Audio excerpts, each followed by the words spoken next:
Hello dear students, welcome in today's class. एक और class में आप सभी का स्वागत है बेटा। ग्रामर की एक नई क्लास के साथ आपके बीच उपस्थित हुआ हूं। पिछली क्लास में हमने ईच अदर और वन अनदर पर चर्चा किया था। आज की क्लास में मैंने आपको बताया था पिछली क्लास में कि रेसिप्रोकल प्रोनाउन छोटा टॉपिक है, तो उससे रिलेटेड वीडियो के बाद उसकी जो अगली क्लास होगी वो आपकी डिमॉन्स्ट्रेटिव प्रोनाउन से रिलेटेड होगी। तो आज हम जिस टॉपिक पर चर्चा करने चल रहे हैं बेटा, उस टॉपिक को हम डिमॉन्स्ट्रेटिव प्रोनाउन के नाम से जानते हैं। ठीक, जैसा कि आपको पता है डिमॉन्स्ट्रेट करने का मतलब होता है संकेत करना, दर्शाना या इंगित करना।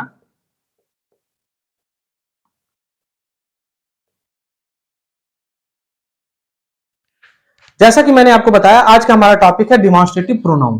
ठीक, डिमॉन्स्ट्रेटिव प्रोनाउन क्या है और इनका प्रयोग कैसे किया जाता है, उनसे रिलेटेड क्लास लेकर आपके बीच उपस्थित हुआ हूं। तो चलिए हम थोड़ा सा इसके बारे में जानते हैं और क्लास को आगे बढ़ाते हैं। जैसा कि मैंने आपको बताया, डिमॉन्स्ट्रेटिव प्रोनाउन का मतलब डिमॉन्स्ट्रेट से डिमॉन्स्ट्रेटिव बना है और डिमॉन्स्ट्रेट का मतलब होता है संकेत करने वाला। इस वजह से इसको हम सांकेतिक सर्वनाम कह सकते हैं, अर्थात ऐसे सर्वनाम जो क्या करते हैं, विषय वस्तु की ओर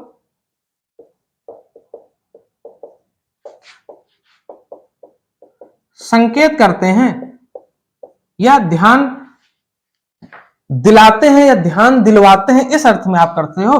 तो विषय वस्तु को इंगित करते हैं या विषय वस्तु की ओर संकेत करते हैं, ऐसे प्रोनाउंस को हम क्या कहते हैं, डिमॉन्स्ट्रेटिव प्रोनाउन कहते हैं। अर्थात ऐसे सर्वनाम जो किसी भी विषय या वस्तु को पॉइंट आउट करें, सांकेतिक या प्रदर्शित करें कि वो विषय वस्तु क्या है, कहां है, उससे रिलेटेड। तो विषय वस्तु को सांकेतिक करने वाले या प्रदर्शित करने वाले या इंगित करने वाले प्रोनाउन क्या कहलाते हैं, डिमॉन्स्ट्रेटिव प्रोनाउन कहलाते हैं। अगर मैं इनके बारे में थोड़ा सा बात करूं बेटा क्लास को आगे बढ़ाते हुए, तो सबसे पहले देखते हैं कि डिमॉन्स्ट्रेटिव प्रोनाउन हमारे पास हैं कितने। तो देखिए, डिमॉन्स्ट्रेटिव प्रोनाउन के रूप में हम 6 प्रोनाउंस का यूज करते हैं। दिस, दैट, दीज, दोज, सच और सेम, इन सभी पर चर्चा करेंगे। इन सभी की हिंदी मीनिंग को जानते हुए एग्जांपल्स के द्वारा इनको समझने का प्रयास करेंगे और अपनी नॉलेज में इंप्रूवमेंट लाएंगे। चलिए देखता हूं सबसे पहले दिस क्या है। दिस का प्रयोग बेटा यह के लिए होता है, यह मतलब सिंगुलर, और ये नजदीक की विषय वस्तु को क्या करता है, दर्शाता है। दैट का मतलब वह होता है, वह का मतलब आपको पता है दूर, और सिंगुलर तो ये दूर की विषय वस्तु को दर्शाएगा। दीज का मतलब ये होता है, सेम वैसे दोज का मतलब वे होता है, ये प्लूरल है, ये भी प्लूरल है। दीज का मतलब नजदीक की विषय वस्तुएं जो एक से ज्यादा हैं, दोज का मतलब दूर की विषय वस्तुएं जो एक से ज्यादा हैं। सच और सेम, सच का मतलब ऐसा या ऐसी, और सेम का भी लगभग लगभग ठीक ऐसा या ठीक ऐसी के अर्थ में होता है। कैसे होता है सच और सेम पे चर्चा अभी करते हैं। सबसे पहले हम दिस, दैट, दीज और दोज पे चर्चा कर लें। ठीक, तो ये कुल 6 मेरे डिमॉन्स्ट्रेटिव प्रोनाउन है जिन पे आज चर्चा करेंगे। चलिए क्लास को आगे बढ़ाते हैं और सबसे पहले हम दिस और दैट पे चर्चा करते हैं। ठीक, और जानते हैं कि इनका प्रयोग कैसे किया जाता है। अगर ये बेटा नाउन से पहले यूज हुए, जैसे दिस बुक, दिस पेन, तो इनको हम डिमॉन्स्ट्रेटिव एडजेक्टिव कहते हैं। अगर ये सब्जेक्ट के रूप में या ऑब्जेक्ट के रूप में आए प्रोनाउन के जैसे, तो हम इनको डिमॉन्स्ट्रेटिव प्रोनाउन कहेंगे। तो डिमॉन्स्ट्रेटिव एडजेक्टिव और डिमॉन्स्ट्रेटिव प्रोनाउन दोनों में जो कॉन्टेस्ट है, जो 6 शब्द हैं, वो एक ही प्रकार के हैं। इसमें भी यही है, उसमें भी वही है, बस अगर ये नाउन से पहले आया तो हम इसको डिमॉन्स्ट्रेटिव एडजेक्टिव कहेंगे, और अगर ये सब्जेक्ट या ऑब्जेक्ट के रूप में आया तो हम इसको डिमॉन्स्ट्रेटिव प्रोनाउन कहेंगे। ऐसे समझिए जैसे मैंने कहा दिस इज अ बुक, यह एक किताब है। तो देखिए बुक सिंगुलर था, सिंगुलर के कंटेक्स्ट में मैंने दिस का यूज किया है, लेकिन अगर मैंने यहीं पर दिस बुक कर दिया, अब नाउन से पहले ही आ गया, तो ये क्या कहलाएगा, डिमॉन्स्ट्रेटिव एडजेक्टिव कहलाएगा। तो जब आपको एडजेक्टिव पढ़ाऊंगा इसके बाद, तो उस पे डिमॉन्स्ट्रेटिव एडजेक्टिव जो टॉपिक आएगा तो उस पे चर्चा होगी। सबसे पहले एग्जांपल की बात कर रहा था, तो एग्जांपल मैंने आपको समझाते समझाते लिख ही लिया है। दिस इज ए बुक, इसे दीज का दीज करिए तो दीज आर बुक्स हो जाएगा। अब अगर आपने बुक के साथ दीज का प्रयोग कर दिया तो सेंटेंस गलत माना जाएगा। क्यों? क्योंकि बुक सिंगुलर है और सिंगुलर को रिफर करने के लिए दिस का प्रयोग होता है, नजदीक के लिए। यह एक किताब है, इसका अर्थ यह एक किताब है। ऐसे बेसिक चीजें हैं, 6, 7, 8 के विद्यार्थियों को बताया जाता है। दूसरा, दीज आर बुक्स, ये किताबें हैं। अब यहां पर अगर आपने ये की जगह पर वे के अर्थ में दोज प्रयोग कर दिया तो गलत हो जाएगा सेंटेंस, ठीक। तो थोड़ा सा ध्यान दीजिएगा, हिंदी मीनिंग इसीलिए मैंने आपको बता दिया। जैसे एग्जांपल देखिए, दैट इज अ वेल, वह एक कुआं है। दोज का प्रयोग करना है, जैसे दोज वर बॉयज, वे लड़के थे।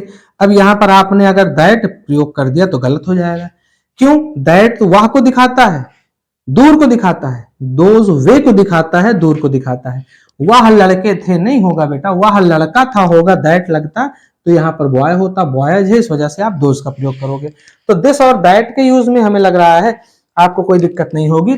सेम इसी तरीके से दीज और दोज के यूज में भी आपको कोई दिक्कत नहीं होनी चाहिए। बहुत सारे एग्जाम्पल आप खुद से लिख सकते हो। तो मैं 4 एग्जाम्पल लिख देता हूं एक साथ फिर से। दिस, दैट, दीज और दोज से रिलेटेड। चलिए देखते हैं।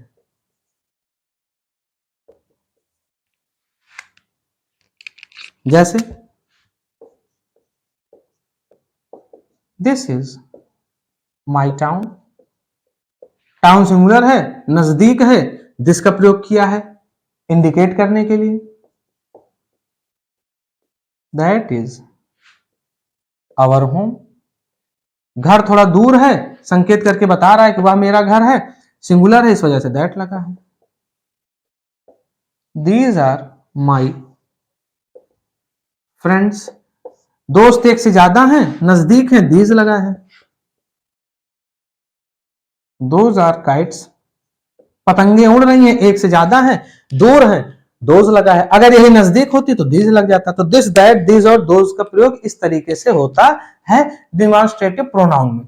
चलिए हम सच और सेम के यूज को देखते हैं और क्लास को आगे बढ़ाते हैं। बहुत ही इंपॉर्टेंट टॉपिक है, कई बार पेपर में पूछा गया है, सीधे तौर पर नहीं आता, लेकिन सेंटेंसेस के रूप में आप कहीं ना कहीं दिस और दैट और दीज और दोज और सच और सेम तो बहुत इंपॉर्टेंट है।